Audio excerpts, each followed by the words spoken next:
Arturia has their own augmented series of instruments that are an interesting way of thinking about morphing sound between acoustic samples and digital samples and how to use timbre as part of your composition. This is not a sponsored video, but I have been getting the V Collection updates for free for years now.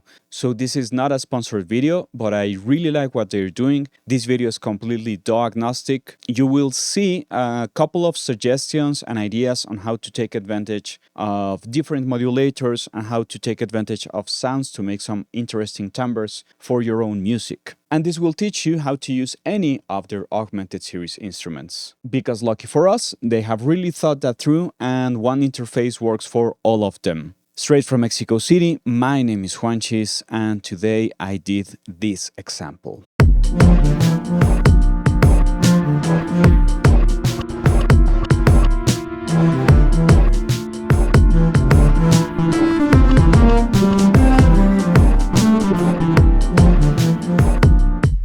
So whenever you open any of their plugins, of their augmented plugins, it will look like this. This is the player side of it. So you have very few controls. You can select from one sample to another. And you have two sides to it, layer A and layer B. This is usually more for the acoustic side of it, but you will see that you can use it however you want. An always useful tone control. The time parameter that lets you increase the attack, so you have this really staccato or fast attack on your sound, or a slow attack for all of the layers. The motion that's usually assigned to some sort of modulation setup in the patch. And that gives you another layer of movement within your own sound. And you can send the sound itself to two effects available, FXA and FXB. You can think of them as auxiliary sends.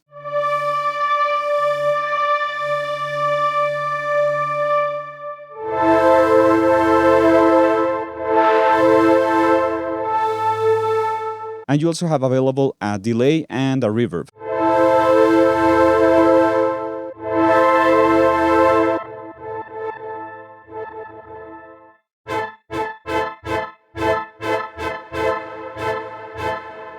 So let's hit that advanced tab and let's start jumping into it.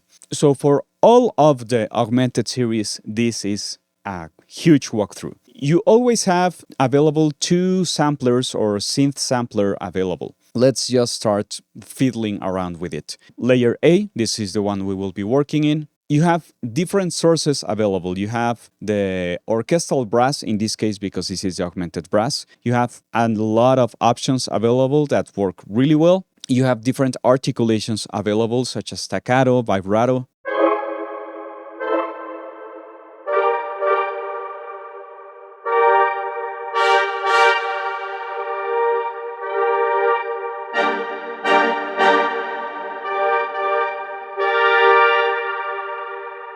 This is really important because it helps you really get in the intention side of composing. You have some processed sounds that sound brassy, for example.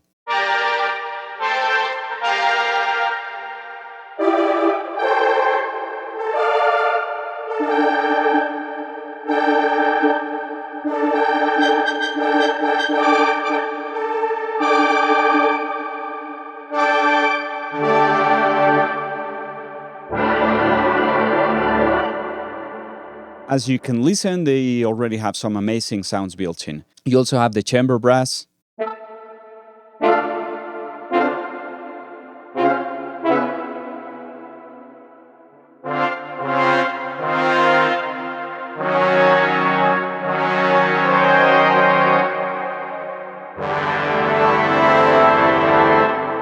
And that sounds great. And you have some even additional samples available that don't necessarily sound like a brass,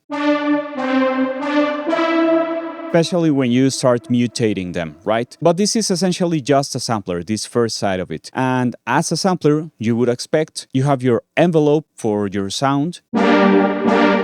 With your attack, you have your ADSR as usual for you to handle the length of the sound. You can link this, and this is an interesting way of sometimes designing the sound, the decay and the release. I don't use it a lot, but it's fun to have it. And I really like that we actually have some slopes here. So for example, I might want some slower attack, and I want to add some slope into it and some slope into the decay.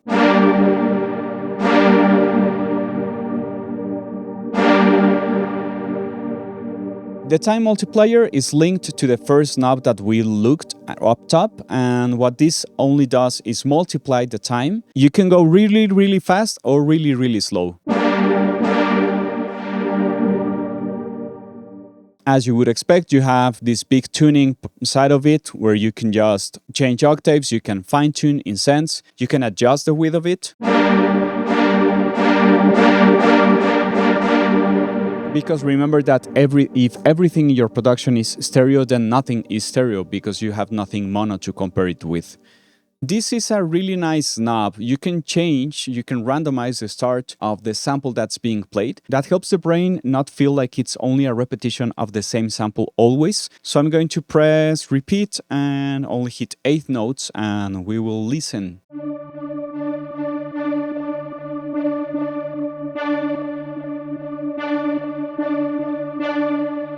As you can listen, it's not starting always exactly on the same part of the sample itself. You have available filters for every single source with the cutoff, with the filter types, notch, bandpass, high pass, low pass, resonance, envelope amount, with exactly the same parameters that you have up top, and you have different filters available. One of the things that I have to really acknowledge that I think Arturia has been doing really well along the years is they have been able to build some sort of environment where everything of their own system or their own plugins starts to be shared among each other. So whenever you see the filters, you probably will have the same filters available in most of their plugins built in without having to only be limited to a couple of them. They start sharing their own FX collection, but it's not the FX collection of the compressor and EQ, but they share their own FX built-in or processing. And that's a really, really smart choice. So let's filter this a little bit.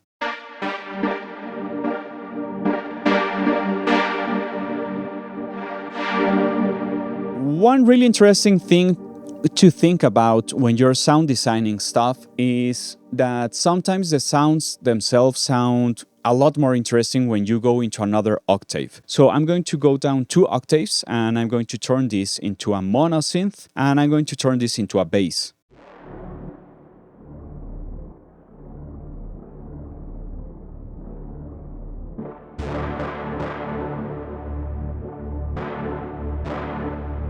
Again, you have to find the proper samples that work.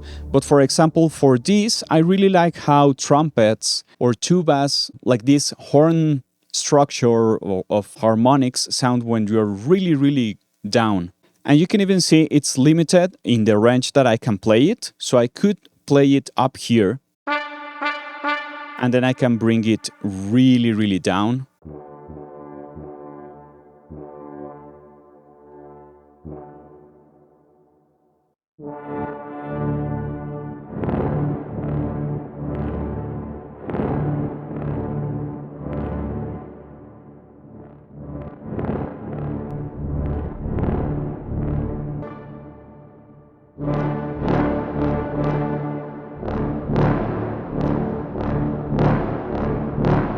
And this is an interesting texture for part of the sound design of my bass. So maybe I want to assign a filter, so I cut off a little bit of the extra low end.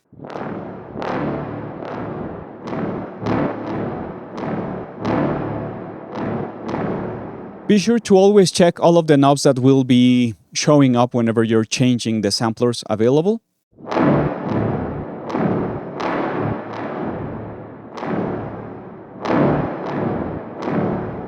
And maybe I want to support the lower side of my synth with something like a sine wave. And that's the beauty of it, because you actually have some sort of bitimbral synthesizer that has two layers even, so each layer can do different movements because they are going through different sound processing or audio routes. So the other layer, that's the synth itself, you can have the usual analog sounds that we all know. You can do some granular processing. That's really interesting. I have one of my instruments is set up like that. Some harmonic sources, some simpler sources that some of them are drone based, and I really like them. They really add texture to your sound, and wavetable synthesis, because by now it's probably a must in most of the synths. For this, I'm making only heavy bass sound, so I won't mess around a lot with this. You have your mixer right here, so I will just drag into oscillator 1.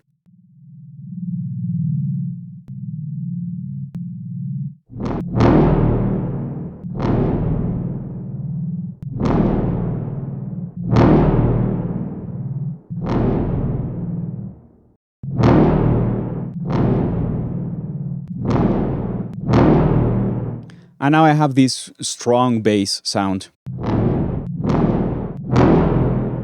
that can help as some sort of stab or any kind of sound that I might want in any given time. Another thing is that you can even pan separately your sampler from your synth. This can also help you widen some stuff if necessary, or if it's part of your sound design. So you might have something like this. Let me go up a couple of octaves.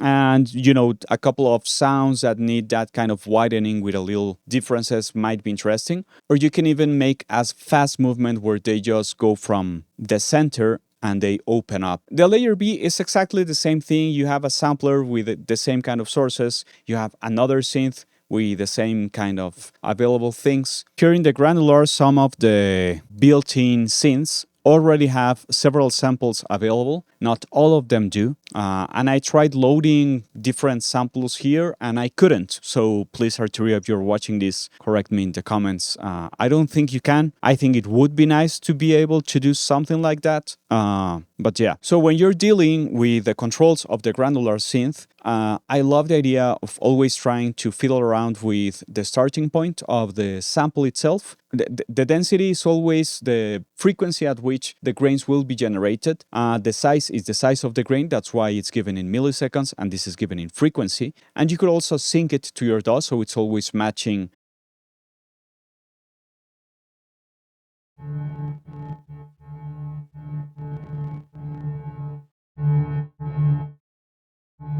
The envelope shape will actually change a little bit the shape of the sample itself. So I can make it ultra fast and make it click, or I can give it some swell into it. So sometimes you might want to play around with a couple of more of these parameters, and the grain effects modulates the pitch of the grains themselves. So you can use that for some crazy sound design. If you want to make some screeching basses or screeching sounds, that's a great way to do it. Again, you have just the filter section underneath. Another great idea of how Arturia has been doing this is the fact that you can add the modulation in such an easy way, and it's so visual. Pretty much, if I go into the modulation tab, you have 4 sources for modulation, but they can all behave in different ways. Let's start with the easiest one. This is only modulation that's coming from the MIDI controller that you are using. In my case, the push or a keyboard controller, and you can assign the velocity to any other thing. One strange thing for me, user interface wise, is that you can't click here and select new stuff to assign. That's kind of strange, I think. So for example, I might want the velocity. I can just click it, and I might use this to control the sustain. And instead of having it all the way up, I want it to be around here. And if I go to the very edge, I will see these arrows and I will apply positively this modulation. So whenever I hit with a low velocity,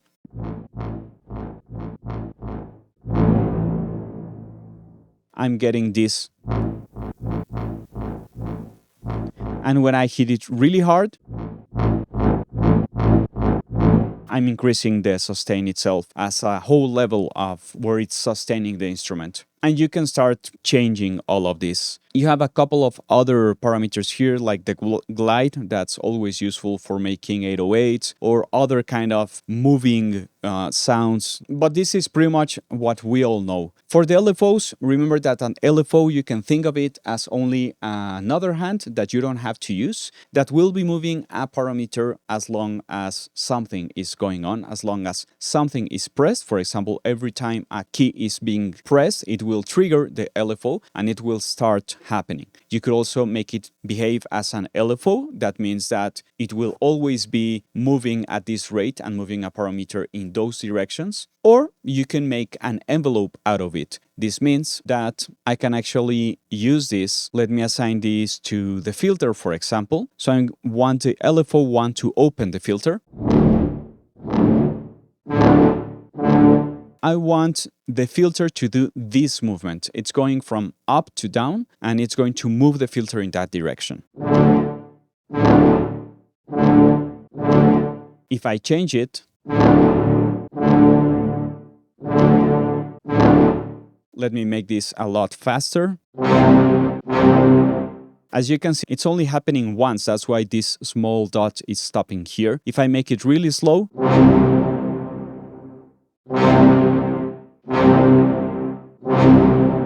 every time I hit that note, it's going to move that way. But I can again change this into a key trigger.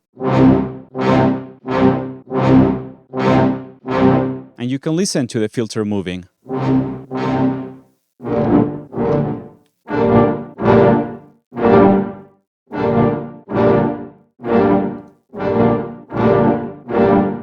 Remember that you can always make this LFO a lot more aggressive using the amp.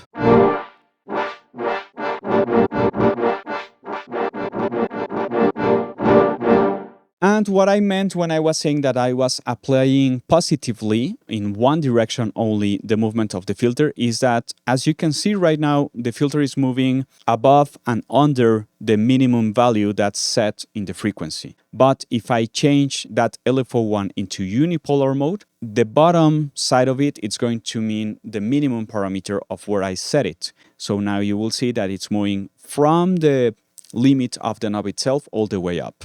And I mean positively, because if I, instead of making this move up, I make it move down, it doesn't mean negative. It only means that that's the positive direction of where I want it to move. I'm going to change the filter into a notch so you can actually follow what I'm trying to explain.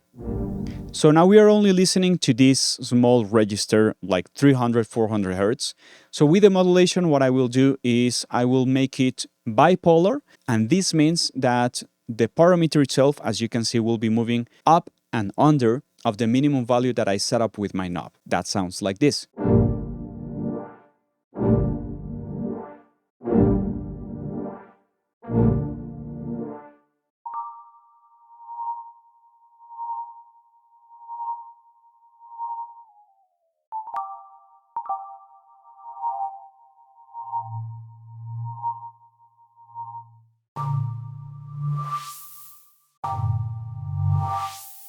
Now it's sweeping across the frequencies, right? But if I change not only the shape, but I change this to unipolar, what will happen is that it will only move in one direction from the knob, according to what I dragged it to. For example, if I moved it down, it will never go above it. If I bring it up, it will move from 300, 400 above.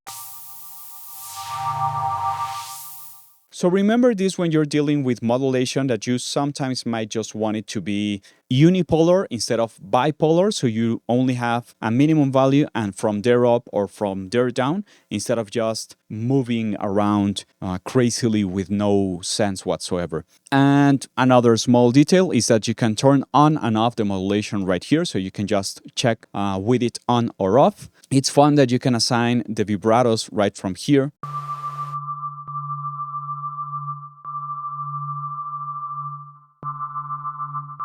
Remember to assign it to the layer that you are actually using, for example, A1, A2, B1, B2, and assign it with the depth.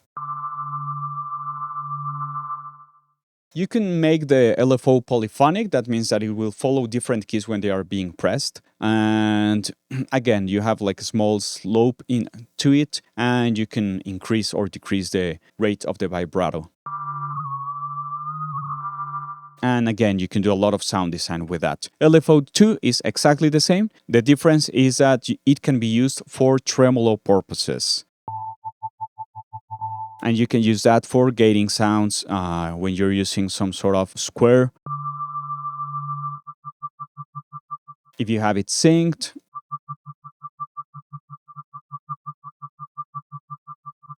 And you can start cross-modulating stuff so it gets crazier. The Fun tab is fun because you have different functions that you have already built in a lot of options where you can just use this again as envelopes for stuff to move around in a certain direction once you hit the key. Again, you have the LFO, the key trigger, and the envelope. For example, this will be only key trigger.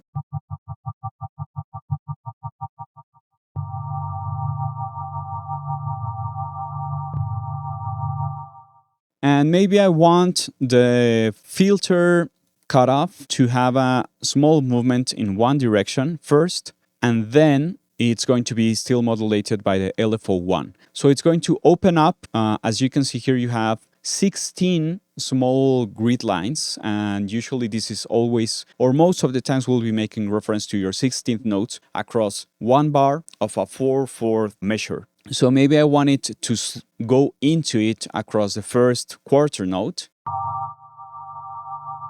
or I want it to go straight into it and then go back down, or whatever movement you might want to try out. This also helps create some sort of accents in certain parts of the movement of your instruments. If you want to erase any of the dots, hold on Option on Mac or Alt on PC and hit your right click. That's the way to erase those new dots. You have tools here to set up new dots and just mutating the waveform as needed. You can go into writing it step by step. This also works. And you can use saw modes to write some fast something like that. And once you have everything done, you can select everything, or if you messed up, you can just reset here and it's good to go again. You can change pretty much all of the waveform like this, or if you have something crazy like this and you want to change the time of it, you might select a single step, I don't know, something like this, and change the time of it. And you can select it by step. That's interesting. You can scale it because that's a fun way to invert your functions and your modulations. And remember that if you want it on repeat, you can just hold it as an LFO and maybe make it repeat for 1 bar or 2 bars.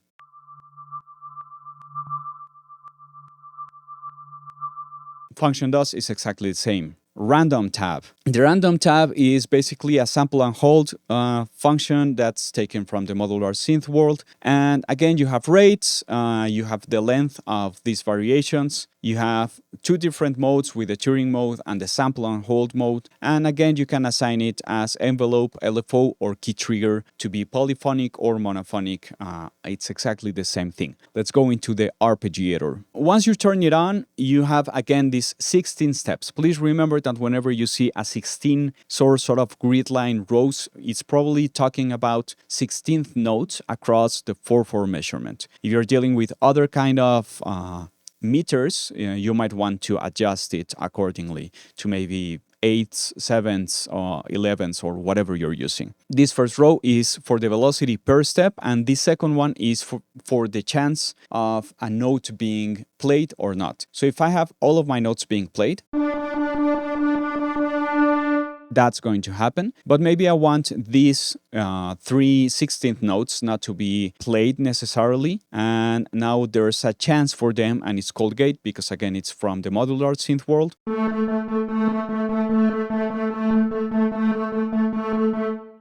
And not only that, I can even add some small randomness value. So every time I hit this step, it's going to vary a little bit. And this also works for my accents when I'm assigning my velocities. And I think this adds a lot of micro variations that really help the music stand out. And for now, these two are linked, but, you can unlink them using this button right here. And you might want your velocity, for example, your rhythmic accent to go in one specific measure and your gates to go in another one.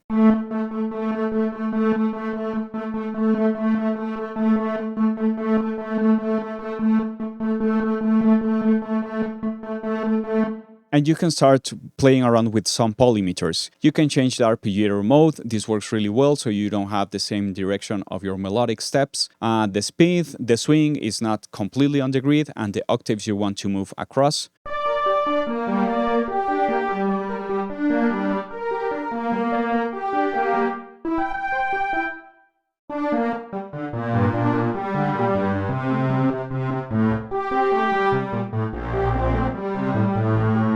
That's another way of trying it. An interesting feature is to have the chord mode on. So for example, I can select this to play a chord, and I can select the chord that I want it to play. So I'm going to turn on the chord, and this first step will play a chord, and let's select to play some sort of minor 11. And that's interesting. One thing that might be strange when programming this is that maybe you just want to hit certain chords in certain steps, and that works. But whenever you're trying to change chords from one step to another, I think this will be not so easy to just program right out. Two effects available. You have a couple of presets available for most of them. You have a built-in EQ. This is really, really useful. I don't understand why so many people don't take advantage of that for sculpting within the synth itself, the sound in a much deeper way. I know sometimes the most simple sounds make a great and impactful emotion, but sometimes you want to really build your sound ground up. So having a 4-band parametric EQ is a great option. As usual, you have your compressors, your distortion, your beat crushers, your choruses, and the reverbs that I was talking about, and you have more than enough. You have separate levels for your levels of this. So for example, let me throw this into some reverb.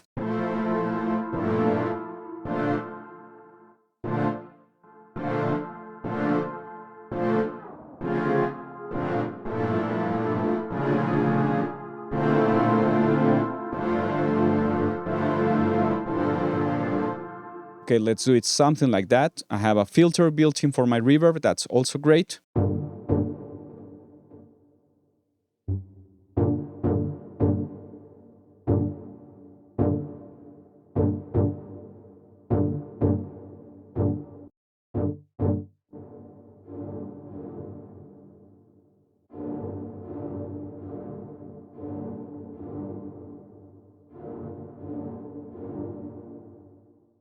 These effects are actually inline inserted. For the effects section, you have what I said, this amazing idea of sharing their own environment of effects available, like a parametric EQ that's extremely useful for sound designing and making your sound fit better with itself if you're doing some heavy layering. And this can be thought as an inserted effect, not as a sent effect, not yet, because those are right here. So for this layer, you can just assign it.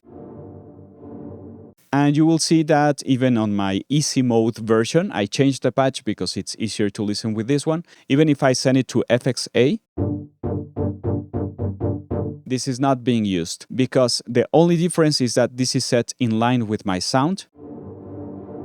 But we can start playing with some modulation tricks that I really, really like. For example, let's turn function 1 into a Docker. So I'm going to apply positively so that whenever I hit my key, this goes drier and then the reverb comes up, okay? So I'm bringing it down, then I'm going to go into the function 1, go into modulation, function 1, and assign this as an envelope. What I want this to do, again, is that whenever I hit my chord, the dry wet go gets drier, And whenever I let go, it's going to get wetter with a certain slope across some time. Any time might work. I don't want it to be polyphonic because I only want it to listen one single hit whenever I hit the keys and from there on. And this should make a movement right here that you will see and listen. And the recovery of the reverb is related to the release of this. Remember that this is showing me 16th notes and eventually quarter notes. So I might want it to recover across the first 8th note or even faster. And if I'm playing some staccato 8th notes, I might want it to recover only for the 16th notes.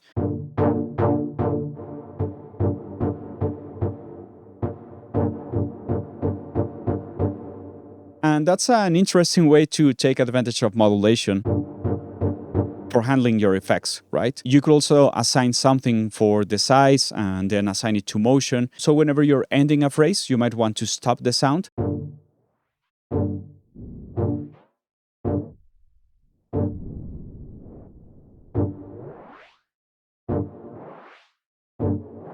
And do movements like that. Just have fun with it and build your own sounds. For the FX main, this is the two available delay and reverb that you have right here. As I said, again, you have a lot of options. They sound really great. They are honestly good enough for building your own sound. And if you don't like them, just use your third-party plugins, but this usually does a good enough job. So, for the FX layer, the only thing that I might be missing is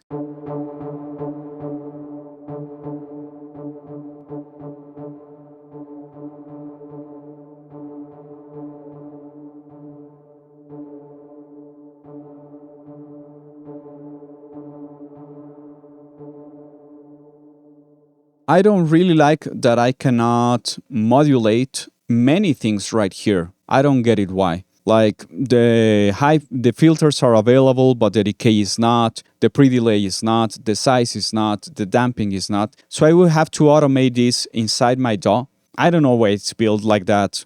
I don't like that because when I'm starting to make complex sounds, I like to try things and I would like to play around with those kind of things. The dry wet can be played with, as I showed you already, but I don't know. It's strange. And last but not least, the macros themselves. So the effects available right here are linked to the FX section. So for the FXA and the FXB are actually modulation sources that these two knobs are moving parameters of the FX section. So for example, if I move this FXB and I check what it is assigned to, I will see that the FXB1 is dry wet and the FXB2 is being played. Let me change to that layer. So this sound, if I want to send it into the effects, is like this.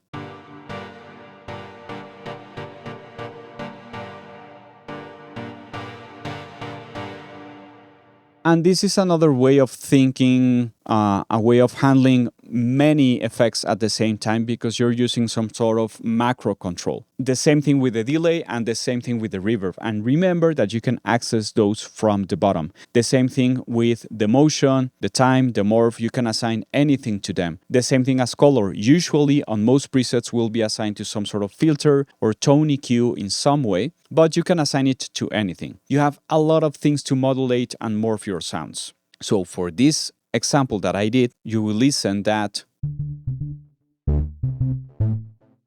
the only thing that I'm changing is that I'm taking a brass sample and I'm taking it really, really lower in the octaves. And this is going to let me get this really bass sound into it. And it's being automated enough so I get a lot of movement from it. For example, in this part right here.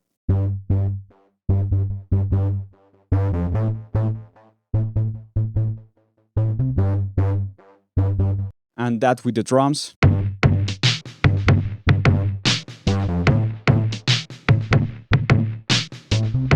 And just take advantage of that for automation purposes. Another sound that I did that I think it's a little bit interesting is this one.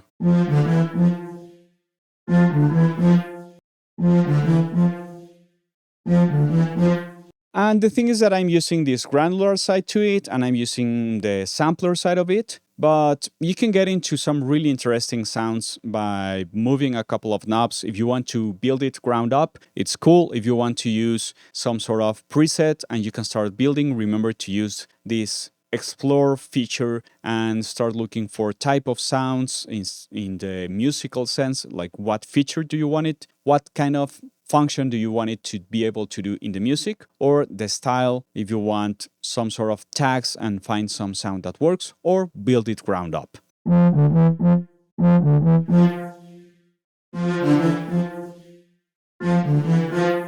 And that's how I ended up with this.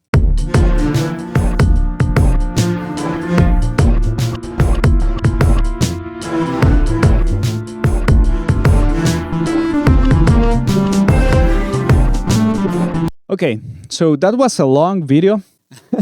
Thanks, Arturia, for always supporting me. I've been enjoying the V collection for many years now, and the whole effects collection. If you want to see more Arturia videos in depth like this, be sure to leave a comment and let me know. I could even make some sort of whole V collection walkthrough so we can get to know the history of the synths, because that's how I feel of what Arturia did with the V collection. They have their own takes, like Pigments, the Augmented series, and the Mini Freak. Other than that, they pretty much have covered the history of synthesis with the Modular, with the Mini V, with the Junior, with the Prophet. If you like this kind of videos, be sure to comment, like, subscribe, hit the notification bell so you never miss a video. If you want to learn a lot more about recording using accessible software like Reaper, I have a ton of videos on that, editing, and I will keep on making videos for a long time. Straight from Mexico City, my name is Juanchis, and thanks for listening.